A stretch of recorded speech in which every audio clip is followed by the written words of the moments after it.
እሱ ከሳውልነት ወደ ጳውሎስነት ተቀየረ። እኔ ደግሞ ከጳውሎስነት ወደ ሳውልነት ተቀየርኩ። ከላይ ግን ሰው አገልጋይ እንደሆንኩ ነው የሚያውቀው። ከኋላ መሰራውን ስራ ማንም አያውቅ።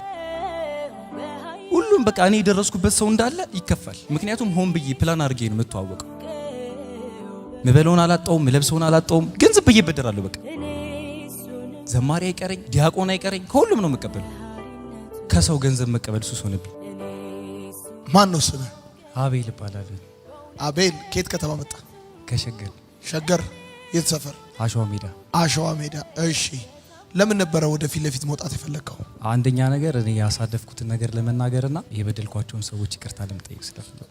መጀመሪያ አገልጋይ ነበርኩኝ። እኔ በጣም ሰው የሚወደኝ ምናምን ዘማሪ ነበርኩኝ። ከዛ በኋላ ትላንትና አስተምር ሳኦል ከሳኦልነት ተነስቶ ነው ወደ ጳውሎስነት የተቀየረው። እኔ ግን ከጳውሎስነት ወደ ሳኦልነት ነው የተቀየርኩት። በጣም በቃ ሰው የሚወደኝ ብዙ ቦታ መሄድ በእኔ አገልግሎት ሰው የሚባረክ አይነት ሰው ነበርኩኝ። ከዛ ከሆነ ጊዜ በኋላ በጣም በቃ መጥፎ ባህሪያት ውስጥ ገባሁኝ። የሚገርመው ነገር ሰው ማጨስ፣ መቃም፣ መጠጣት ምናምን ነው ሱስ የሚሆንበት። እኔ ደግሞ ከሰው ገንዘብ መቀበል ሱስ ሆነብኝ። በቃ ዝም ብዬ እየደወልኩኝ ሳይቸግረኝ እደውልና አባ እንደዚህ ያክል ገንዘብ ፈልጌ ነበር፣ ነገ እሰጥሃለሁ አበድረኝ ብዬ እቀበላለሁ። ከዛ ያኛውን ከተቀበልኩ በኋላ ድጋሚ ነገ መቀበለው ሰው አስባለሁ። ከማን ነው መቀበለው ብዬ አስባለሁ። ሱስ ሆነብኝ። በቃ ምን ቸግሮኝ አይደለም፣ ምበለውን አላጣውም፣ ምለብሰውን አላጣውም፣ ግን ዝም ብዬ እበደራለሁ። በቃ ከአገልግሎት ወጣው። ምን አልኩኝ? ስለ ቤት ውስጥ ስለጠፋው ሳንቲም ስታወራ በቃ ራሴን እያየሁኝ ነበር። ማለት ያለው እየመሰለኝ ቤት ውስጥ ያለው እየመሰለኝ የለውም። ለካ መጽሐፍ ራሱ ሲናገር ማንም የቆመ ቢመስለው እንዳይወድቅ ይጠንቀቅ። እኔ ደግሞ የቆምኩ መስሎኝ በቃ ያለው መስሎኝ ከላይ ኬክ ነኝ፣ ከውስጥ ደግሞ ፌክ ነኝ። በቃ የለሁም፣ ባዶ ነኝ። በእግዚአብሔር ቤት ውስጥ እደውላለሁ፣ ገንዘብ እቀበላለሁ። ወንድሜ ከኋላ እየሄደ ይከፍላል። አስቸገርኩት። ምንድነው ችግር? እየደወለ ይጠይቀኛል። ምንድነው ችግር? ምንድነው የምትፈልገው ይለኛል። አይ እኔ ምንም ቸግሮኝ አይደለም ምናምን።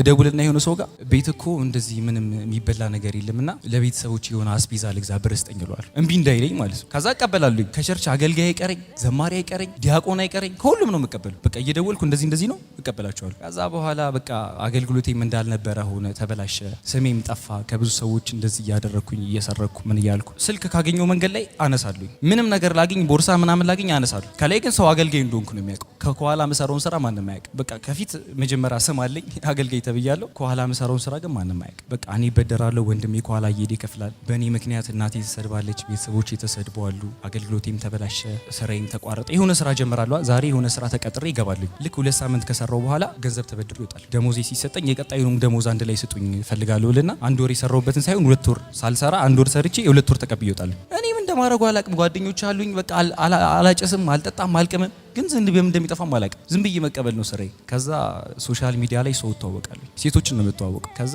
ለምንድነው የምተዋወቀው? ገንዘብ ለመቀበል። በቃ በጣም ብዙ ነገር ነው ያደረኩት። አልቃምኩም፣ አላጨስኩም እንጂ ምንም ያልገባበት ነገር የለም። ሁሉም በቃ እኔ የደረስኩበት ሰው እንዳለ ይከፋል። ምክንያቱም ሆን ብዬ ፕላን አድርጌ ነው የምተዋወቀው። የሆነ ሰው ከመተዋወቂ በፊት ዝም ብሎ አይደል፣ አጠናዋለሁ መጀመሪያ ያንን ሰው ደካማ ጎኑን፣ ጠንካራ ጎኑን አይቼ ነው የምተዋወቀው። ከተዋወኩኝ በኋላ ገንዘብ እቀበለዋለሁ። ሁልጊዜ በቃ ስራ ይሄ ነው እና በቃ በዚህ ምክንያት እናቴ ሁሌ እንዳለቀሰች ነው። ታው ትለኛለች፣ እንደዚህ ጥሩ አይደለም፣ ለምንድነው እንደዚህ የምትሆነው? አንተ አገልጋይ ተብለህ ለምንድነው እኛን የምታሰድበን? ጌታን ለምንድነው የምታሰድበው ትለኛለች ሁልጊዜ። ከዛ ይሄ እኮ አንዴ ስራ መስክ ነው እላታለሁ። ለሱ ታውቃለች እንደምቀበል። ታላቅ ወንድሜ ተሰቃይቷል በእኔ የመጣ በቃ በየሄድኩበት እኔ ይበደራለሁ፣ እሱ እየሄደ ይከፍላል። የቸርች አባላት ምን ይላሉ? ከዛ ከቸርች ቀረ። መጀመሪያ ሌላ ቸርች ነበርኩኝ። ከዛ ቸርች ተቀብዬ ሌላ ቸርች ሄዳለሁ። ስለማገለግል ሁሉም ቦታ እየሄድኩኝ ከአንደኛው ቸርች እቀበልና ከዛ አልሄድም፣ አይጠይቁኝም እነሱ። ዝም ብዬ ጠፋለሁ በቃ ከቸርች ወጥቼ።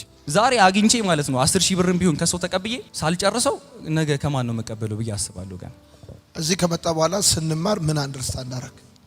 በጣም ብዙ ነገር ነው። በቃ ራሴን ነው ያየሁት። በእውነት እንደዚህ ይሆናል ብዬ አልጠበቅኩም። በእርግጥ ወንድሜን ይላከኝ፣ ወንድሜና ባለቤቱ ናቸው ወደዚህ ይላኩኝ። ከዛ እዚህ ከመጣም በኋላ ትምህርቱ እንደተጀመረ በቃ ባንዲ ነው አእምሮ የተመለሰው። ያንን ሳስብ የነበረውን ነገር እንዳላጣሁት ገረመኝ ለራሴ። አንድ ጓደኛ ላይ ይዘጋጉጭ ብዬ ግራ ገባኝ። ስለ ሰዎቹ ማሰቤን ትቼ ስለ ትምህርቱ ማሰብ ጀመርኩኝ። በቃ ራሴን ያየሁበት። በተለይ ይሄ ቤት ውስጥ ስለጠፋው ሳንቲም ስታወራ በቃ እኔ ያለው እየመሰለኝ ከላይ አገልጋይ እየመሰልኩኝ ከስር ግን የሌለው ሰው ነኝ። በቃ ራሴን ቆም ብዬ አሰብኩት። እስከዛሬ ሳረግ የነበረውን ነገር ያባከንኩት ዘመኔን ዞር ብዬ ሳየው በጣም በቃ አስለቀሰኝ። በጣም ደበረኝ። በቃ ለምንድን ነው እንደዚህ ነገር ውስጥ የገባሁት? ምን ሆኜ ነው? እዛ እዚች ጋር ጌታን ተቀበሉ ስትል መጥቼ ነው እንደ አዲስ ኪዳኔን ያደስኩት። ምክንያቱም አለው ስሜ አለ እንጂ እኔ የለሁም። አገልጋይ ተባልኩ እንጂ አገልጋይ አይደለሁም። ስራዬ ምን መጥፎ ነገር ነው። በቃ ሁሉም ነገር ከዛ እዚህ መጥቼ ኪዳኔ እንደ አዲስ ካደስኩ በኋላ ስለ ደማስቆ ስንማር እሱ ከሳውልነት ወደ ጳውሎስነት ተቀየረ፣ እኔ ደግሞ ከጳውሎስነት ወደ ሳውልነት ተቀየርኩ። አገልግሎቴን ተውኩ፣ ምን አልኩኝ፣ ብዙ ነገር አጣውኝ በህይወቴ። ከዛ በኋላ በቃ እዚህ እየተማርን የሆነ ነገር ውስጤ ላይ ይገባኝ ነበር። ማለት አንድም ትክክለኛ መንገድ እንዳልሄድኩ ትክክለኛ ነገር እንዳልሰራ ውስጤ ይነግረኛል። ከዛ የእናቴ ፊት ይታየኛል። እየተማርን አንተ እያስተማርክ የእናቴን ፊት አየዋለሁ። እኔ ያኔ ስትለምነኝ ቆማ እንደዚህ አታርግ እንደዚህ አትበል ስትለኝ ገፍቻት መውጣው ሰውዬ እዚህ ቁጭ ብለን ስንማር ግን ፊቷ እየታየኝ ነው፣ አይኔ ላይ እየመጣችብኝ ነው። እዚህ ቁጭ ብዬ ቴክስት ልጽፍላት አሰብኩና በቃ ደውዬ በነግራት ይሻላል ብዬ ሳልጽፍላት ቀሩኝ። ለወንድሜ የጻፍኩለት ቴክስት ይቅርታ እንደዚህ አድርጌያለሁኝ፣ ግን በቃ አሁን ገብቶኛል፣ እኔ ተረድቼዋለሁኝ አልኩኝ። እና ይቅርታ መጠየቅ እንፈልገው እስከዛሬ እኔ ደርሼባችሁ ገንዘባችሁን የተቀበልኳችሁ ሰዎች በሙሉ በጣም ይቅርታ። ማለት አረፈደም፣ ወጣት ነኝ። አንድ ነገር ስትናገር ነበር አንተ ከኬጂ ብትነሳ ራሱ ዶክተር መሆን ትችላለህ ስትል እኔ እዛች ጋር ነበርኩኝ። እውነት ነው አልኩ። በቃ እንደረፈደምና ነበር መቆጥረው። እኔ እውነት ነው አልኩኝ። የትኛውም ሰው መስራት ይችላል፣ መለወጥ ይችላል። እኔም በቃ ወጣት ነኝ፣ ጉልበት አለኝ፣ አቅም አለኝ። ገንዘባችሁን የወሰድኩባችሁ ሰዎች እንዳለ በጣም ይቅርታ። ነገ ላይ ሰርቼ ተለውጬ እንደምልስላችሁ በጣም እርግጠኛ ነኝ። እና ደግሞ እናቴ ከሁሉም በላይ በጣም ይቅርታ። ብዙ ጊዜ በእኔ ያልቀሰሻል፣ ብዙ ነገር በእኔ አይተሻል፣ ተሰድበሻል። ልጅሽ የስም አገልጋይ ነው ተብሎ ስም ወጥቶልሻል። በጣም ብዙ ነገር ሆነሻልና በጣም ይቅርታ። በዚሁ አጋጣሚ ደግሞ አባቴ ሞዶ አይመስሉም። አናወራም ቤት ውስጥ ምናምን ተኮራርፈን ነው በቃ እንደ ባዳ ነው የምንኖረው። እሱም ሲገባ ያየኛል፣ እኔ ማየዋለው፣ ባላየ ነው የምንተላለፍ። ሁሌ እንደመጣለው ነው የሚያስበው። ምክንያቱም ምሰራው ስራ ሌላ ነው። ውጪ ከጓደኞቼ ጋር በጣም ነው የምስቀው የምጫወተው ምናምን። ቤት ስገባ ግን አላወራም ከማናቸውም ጋር። በቃ ስልኬን ይዛለው፣ ስልኬን ነው ቁጭ ብለን ያወራሉ። ሁልጊዜ ለምንድን ነው አንተ ልጅ በቃ እንደዚህ የምትሆነው ይለኛል፣ ይመክረኛል። እኔ ግን አልሰማውም። ሁልጊዜ ግን እወደዋለሁ እኮ ግን መወዱ አይመስሉም። በቃ ሁል ጊዜ አንተ ትጠላኛለህ፣ ሞቴን ነው የምትጠባበቀው ምናምን ይልኛል። እኔ ግን እንደዛ አይደለም። ይሄው ነግሬ አላቅም እስከዛሬ። አባቴ በጣም ነው መወድ፣ በጣም ይቅርታ አድርግልኝ። እናቴም እንደዛው በጣም ነው መወድሽ። ወንድሜ ከሁሉም በላይ እሱን ይቅርታ መጠየቅ እንፈልግ። በጣም አስከፍቼዋለሁ፣ በጣም አሳዝኜዋለሁ፣ ብዙ ዋጋ አስከፍዬዋለሁ በእኔ ምክንያት እና ወንድሜ በጣም ይቅርታ። ከዚህ በኋላ ተለውጫለሁ። በቃ እስከዛሬ የወሰድኩትንም ገንዘብ ሰርቼ እመልሳለሁ። አገልግሎቴንም እንደ አዲስ ጀምራለሁ። ይሄው ኪዳኔን እንደ አዲስ አድሻለሁ። በቃ አሁን ከሳውልነት ወደ ጳውሎስነት ተቀይሬያለሁ። በጣም ይቅርታ አድርግልኝ። ራስን ማደስ ብለን ጠዋት ስንማር ምን አሰብክ? ጥያቄ ነበረ በውስጤ። እንዴት ነው ሰው መለወጥ የሚችለው እንዴት ነው ብዬ ጠይቅ ነበር። የተማርናቸው ነጥቦች ስታነሳ በቃ አንድ ባንድ እየመዘገብኳቸው ነበር እና ከቁጥር 1 ጀምሮ ስንጽፍ ቅድሚያ ይሄን ነው ማድረገው፣ ቅድሚያ ይሄን ነው ማድረገው እያልኩ ቲክ እያደረኩበት ነበር ከላይ ስጽፍ እና በውስጤ የነበረው ጥያቄ ተመልሶልኛል። ራሴን መለወጥ እንዴት እንዳለብኝ በጣም ገብቶኛል እና አንድ ጊዜ እግዚአብሔር ለኔ ያደረገልኝ ነገር ለአንድ ደቂቃ በመዝሙር በገልጸው ደስ ይለኛል። ሰራም በሞት ጎዳና ድካሜን ከላይ አየና ለውጠው የኔን ፍጻሜ ላምልከው በቀረኝ እድሜ ስራመድ በሞት ጎዳና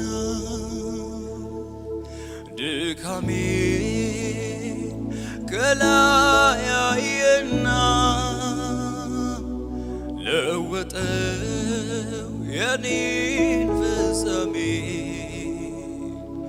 ላምልከው በቀረኝ እድሜ ላምልከው በቀረኝ እድሜ ላምልከው በቀረኝ እድሜ ምስጋናዬም ላንተ ነው አምልኮዬም ላንተ ነው ዝማሬም ላንተ ነው የኔን ክፉ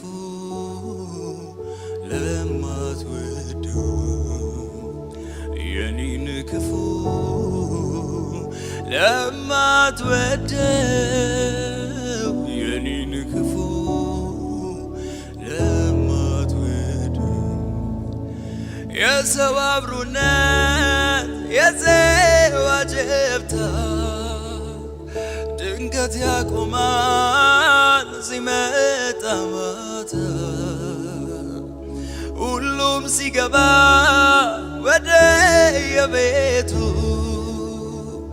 አለውኝ የሚል በምሕረቱ ለብቻዬ የማይተወኝ ሁልጊዜ ጎኔ ያለልኝ ለብቻዬ የማይተወኝ ሁልጊዜ ጎኔ ያለልኝ የሰው አብሮነት የዜማ ጀብታ ድንገት ያቆማል ሲመጣ ማታ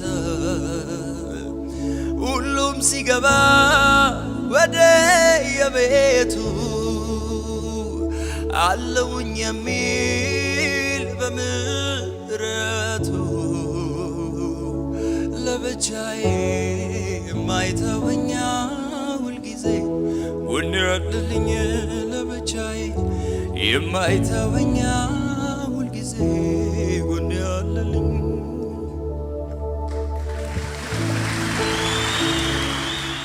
ከዚህ ስትመለስ 3 ወር የታድሶ ትምህርት ትማራለህ።